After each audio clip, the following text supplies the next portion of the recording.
We zijn bezig met het verzamelalbum deel 4. Die is bijna klaar, bijna uit. En die komt in maart. April komt een nieuw album van onszelf. Ja, en voor de rest, ja, ik weet nog niet. Ik bedoel, Er staat zelfs een popnummer op. Dus ook een popnummer wordt gemaakt door Lucas en Gea op het nieuwe album. een album wordt heel breed. Ja, heel breed. Ja.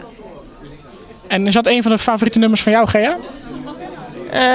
Dat is mijn favoriete nummer, die popnummer. Dat klopt.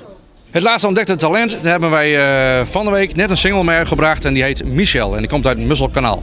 Jongen van 17 jaar. Vorige week hadden we de cd van Cheert. Die hebben we uitgebracht. En ja, we hebben bijna wekelijks al een productie.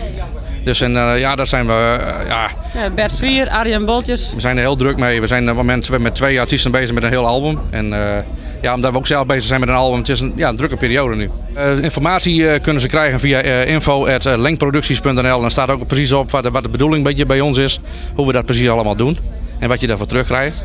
En nou, vooral de begeleiding, zeg maar. Je kunt wel een singeltje opnemen en dan. Dat is bij ons heel belangrijk. Dat het gewoon goed weg wordt gezet. Ja, we zijn altijd in voor een geintje. Dit keer ook weer. We hebben een carnavalplaat gemaakt. Carnavalplaat. We hadden op een zaterdagavond bij ons in de kroeg hadden wij een idee. De volgende dag uitgewerkt. Ik heb de tekstschrijver gebeld en die heeft op maandag heeft hij een liedje gemaakt. Op dinsdagavond ingezongen, woensdag gemasterd en donderdag was het al op de radio. En het liedje heet Het is weer een feest. Het is weer een feest als Lucas en Gea zijn geweest. Ja, zo is. Nee, het is weer feest bij Harry in de kroeg. Komt er ook een clip bij? Ja, en dat doen we in hetzelfde café. Want er past natuurlijk een feestje bij Harry's Café. Dus dat is 5 februari. En we zoeken eigenlijk nog een aantal mensen die daar willen figureren. En als ze dat willen, moeten ze naar jullie website.